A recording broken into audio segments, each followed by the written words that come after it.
And welcome back to another week, another show. This is Talking Shh.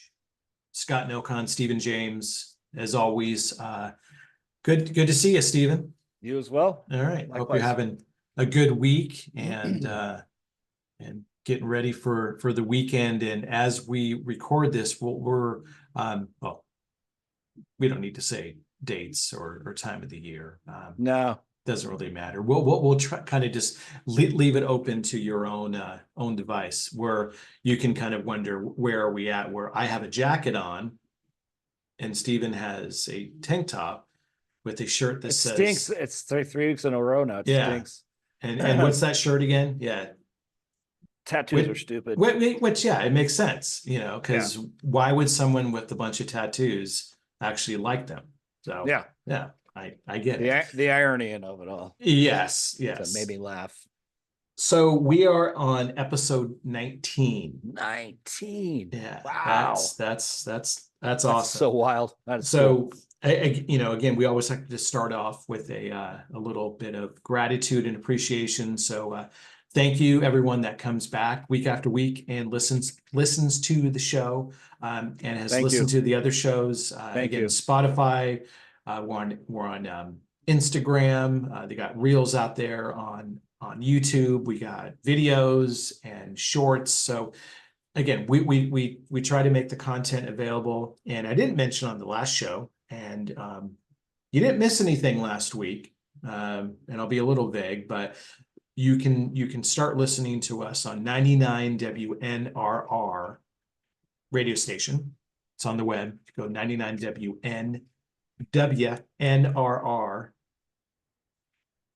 .com. and 7 p.m. Eastern on Sundays. So you'll be able to catch up on some of the shows there. Also, Stephen and I will, not on the first one, but as we go forward, we'll have some additional content prepared. Mix in some of the bands that we're talking about, so you kind of wrap it around a playlist along with our talking show. So again, that's just gonna kind of develop and evolve in the weeks to come. So check it out and just let us know what you think. You can also get merchandise at the station as well, 99WNRR.com. There's a store. You can click on the link.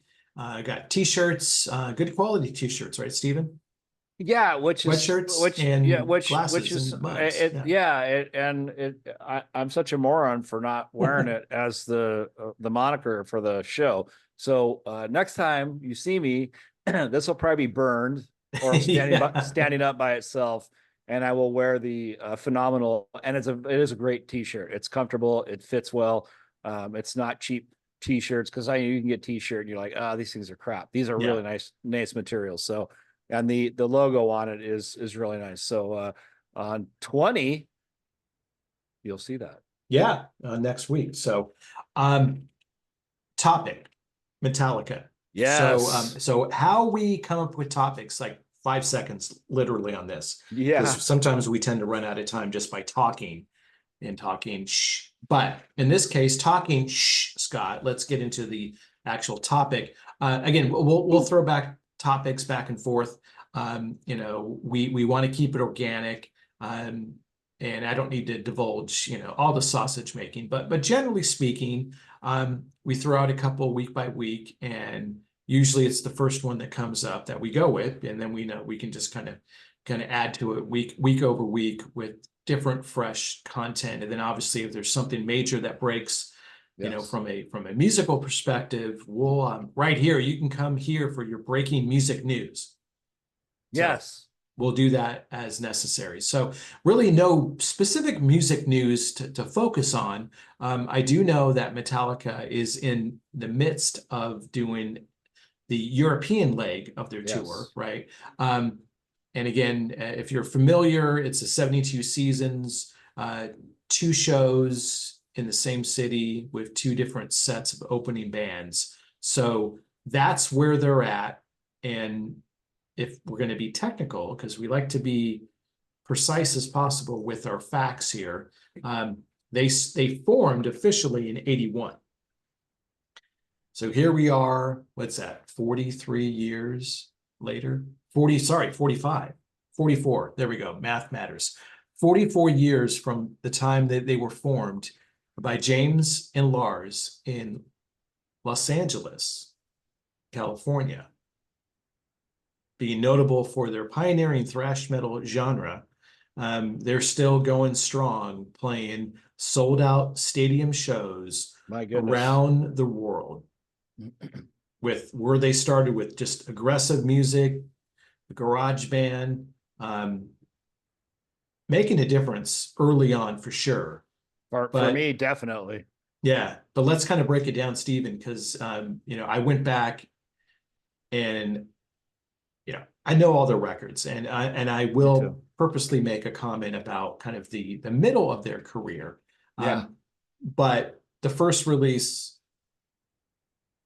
Kill 'Em All. Yeah. Can you hear that? I can't. Yeah. Hold on a second. So Stephen is clearing out whatever's going on there. Sorry about that. No, that's all good. We'll hit it up. So I went really quick. I guess I got to use this when I was trying to fill some time. The void. We can edit that out. Yeah, we can. So yeah, back to the beginning of it. I just wanted to, before we started that, I just caught yesterday that they played Tons of Rock Festival and did Am I Evil with Mr. Brian Tatler of, drumroll, Am I Evil? Nobody said it. Yeah, but I can't think of that. Okay. Well, then we'll leave the comments so they can answer the question. Like, oh my God, you don't know who originally did See No Evil. I Am Evil. Am I Evil? Brian Tatler, Tons of Rock. Am I evil? Yes, I am. I know, and I'm like I'm a Diamond loser. Head. Thank you. Yeah. All right. God, sorry. I thought I'd leave it hanging for a minute, but no, okay. Yeah, you did, and I deserved that too. So that's cool though. Yeah. Pop quiz. Yeah. Pop Wasn't quiz. ready for that. I wasn't either. But no, it's awesome. So yeah, and so I went back and I listened to Kill 'Em All and Ride the Lightning, and and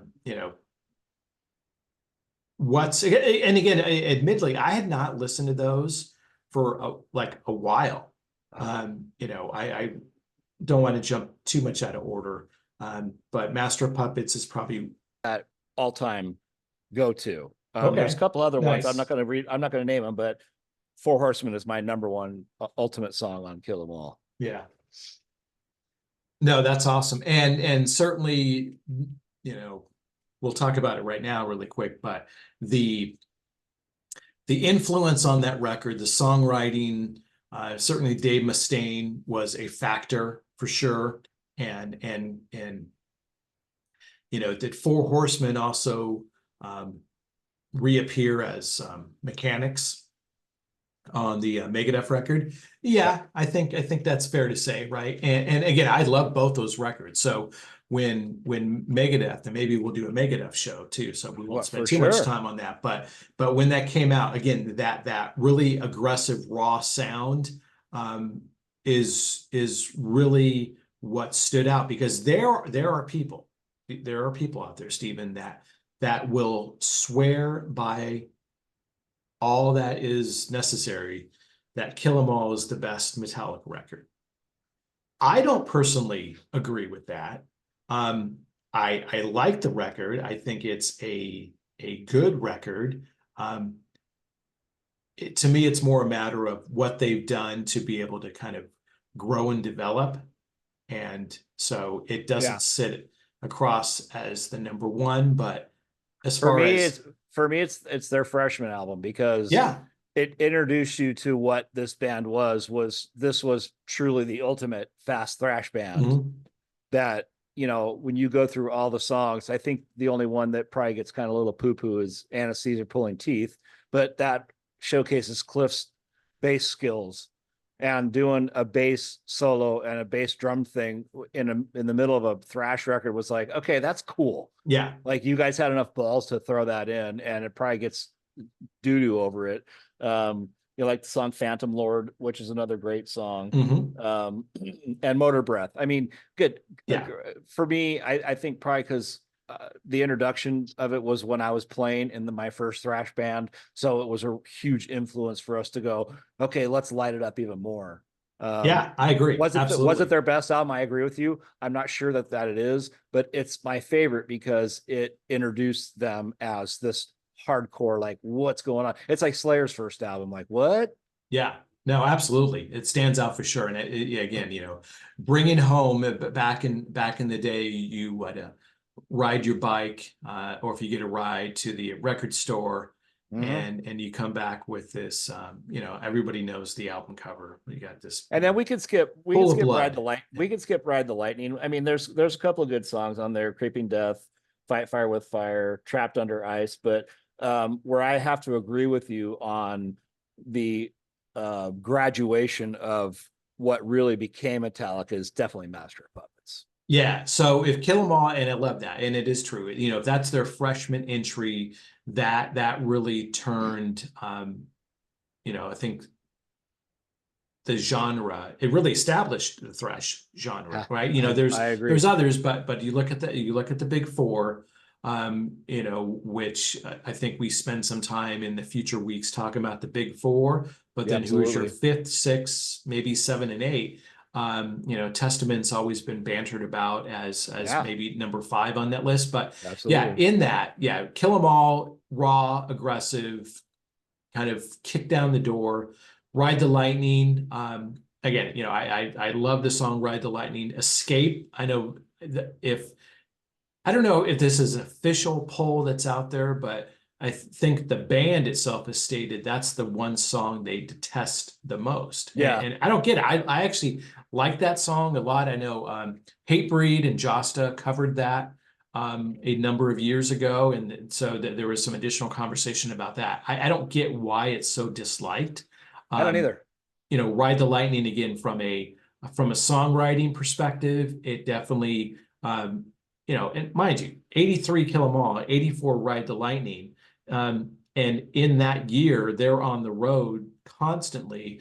And I'm going to flip over and talk about their tours too as we kind of mix this in. But they got off a couple weeks probably, and then went on the road again and writing on the road and then recording when they could. You come back with Ride the Lightning. That, like, if you started here at ground level, you now jumped up here, Right. even more. Again, the songwriting, like I mentioned, was more sophisticated. The lyrics, I was never, and still to this day, which maybe is kind of ironic. I'm a singer, or at least try to be. I'm not overly fixated on lyrics. I am more about melody and the overall Right. sound, and I've been pushed a little bit in a good way, harder over the last decade or so to really be more purposeful, Well, a lot intentional of about lyrics. yeah. But anyway, I think if and I don't know for sure, and I'm sure there's a lot of Metallica fans that'll probably want to shoot me for this, but I feel that Ride the Lightning was rushed because they had come off of this success of Kill 'Em All and the touring, and they're like, oh, you guys got to get another album out, and I think it was just kind of one of those, okay. I mean, again, there's some good songs on it, but I think it was just one of those, okay, well, let's just put some pen and paper down and knock it out, which might have given it that maybe not such a highbrow review. yeah, that's possible. Again, does it still sound good? Yes, but Mm-hmm. it was written in response to the ride that they were on, that upward path for sure. Right. Um, I'll lead this one off because this, and I've talked about this before, and it's again, most of these, as you break them down, people love them or hate them. There's, I don't know if it's equally split, but you know, Master of Puppets is widely regarded as not only the best Metallica record, but as the greatest metal record of all time. With Master Yeah. of Puppets and Battery, just love that. And this is in high school in '86. This is a record, and I had a CD at that time. So driving around the Mustang, I played that, multiple copies we talked about in the past, certainly where you had having trouble today. Before we had Yeah. CDs, we had cassette tapes, and then they would get stuck inside, and you're like, oh crap. Yeah. And And you're like, so, I hope I can recoup it. And then you'd cut it, and you're like, I got to go buy a new one. yeah. So in that, the again, wow, widely Gen X. regarded. There we go. Yeah. But again, I was reading something a couple weeks ago. Again, we always love comments, so I'll just kind of just off memory recite a couple of them, and they're a dime a dozen sometimes, but it's not even the best Metallica record.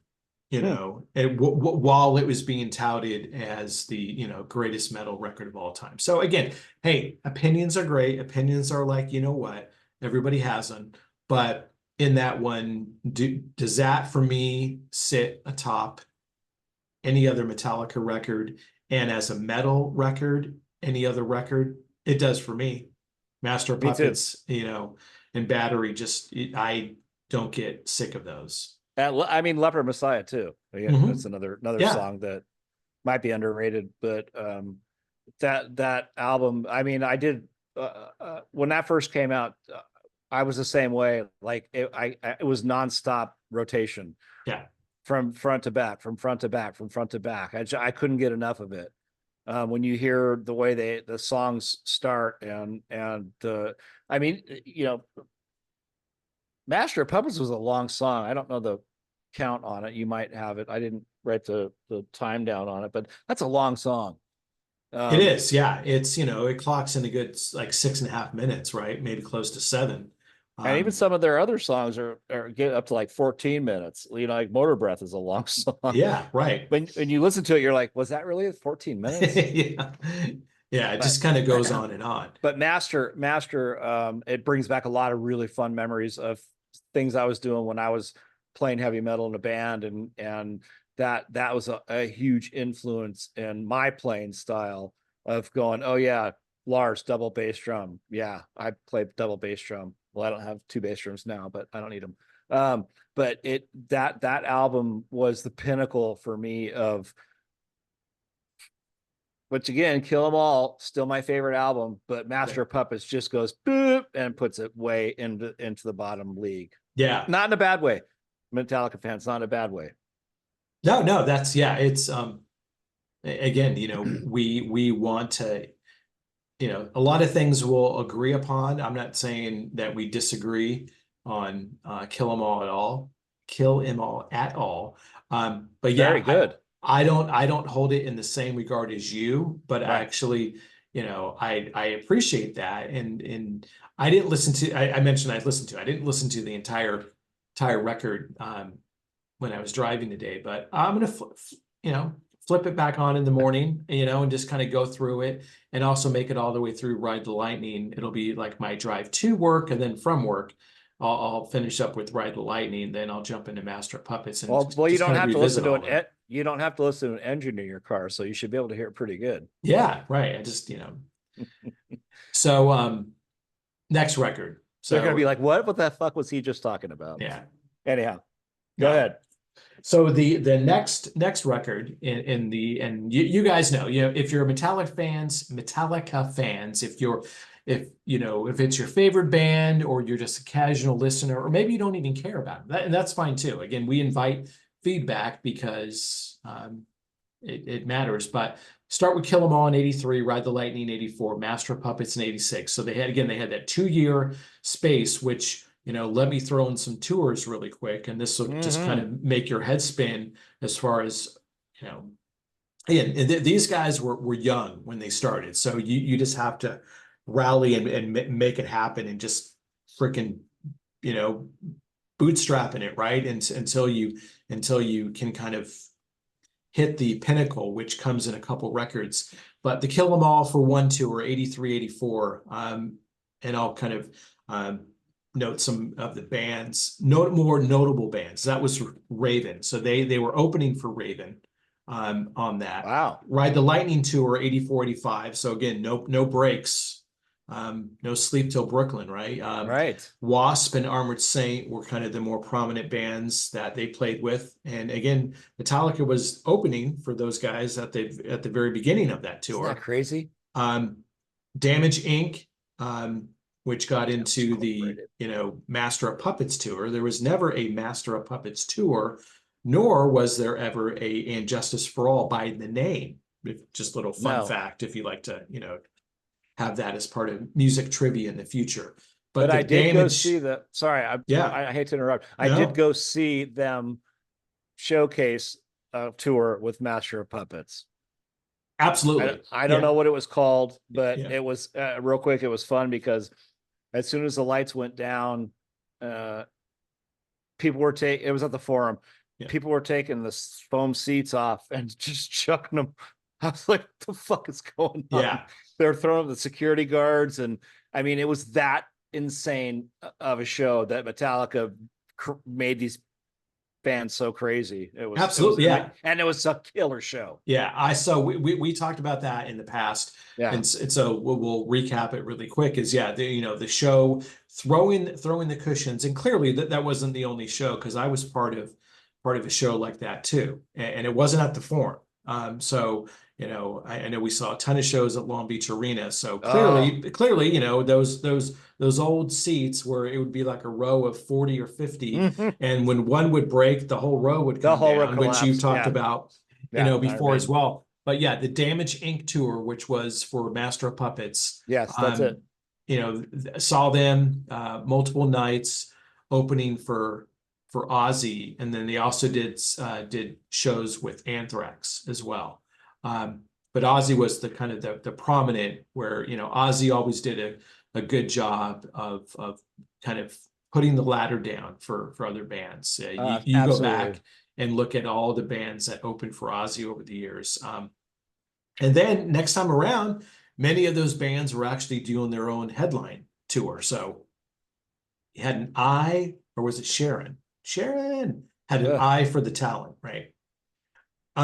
Real quick, and she then we'll did. jump into Justice, going into the Damaged, not to be confused with Damage Inc. tour, which featured Master of Puppets, then the Damage Justice tour, 88, 89, and Justice for All. That's where, Queensryche was an opener on most of the tour. And then Danzig and then the Cult also did a number of shows with them as well, depending No, I on didn't even where know you're that. at. That's very cool. So, 83, 84. So basically 83, 84, 85, 86, 87, 88, 89 straight, That's 6 years crazy. straight, That's crazy. road. Um, that gets you into the 80, 88, 89 tour cycle, certainly in support of And Justice for All. So I know, Yeah. Stephen, you got some, you kind of made I don't think we are on air yet when he made the reference, but it clearly it's been very documented about the lack of a certain instrument, and again, opinions aplenty on that as well. Yeah. And I remember when I first listened to it, I really liked it. And I don't know that I even paid attention that there was lack of any bass tone because Yeah, it was just, but to me, it sounded like it was in like I can't describe it. Like it was in like a hollow tube. Like the guitars, everything just seemed so compressed. And I was like, yeah, well, I mean, it's good. And I didn't really understand at the time that they had, and I think they have feelings of regret for doing that because I think they were all going through such a hard time for losing Cliff Burton. yeah, And Jason Newsted came into the band from Flotsam, and there was zero bass tone in any of those songs. And they admit treating him like shit and doing that. And but nevertheless, it was still a good record. But yeah, when you listen to it now, and then I know that there's been people that have mixed bass into it, which actually sounds really good when you hear it with bass into it. It's like, yeah. wow, brings a whole new definition. But what are your thoughts on that? No, yeah, it's I'll work backwards on your comments. Is yeah, the more recently, and recently could be the last 10 years. Right. but yeah, different folks putting out their mixes with the bass, some also fiddling around with the actual tuning of it as well. I don't know if I can really get into that. But yeah, you know, I didn't really think about it. It's certainly being the lack of the bass, certainly the sound, and each one is demonstrated as they go from, you know, Kill 'Em All up into Justice, a to me a maturity, a progression.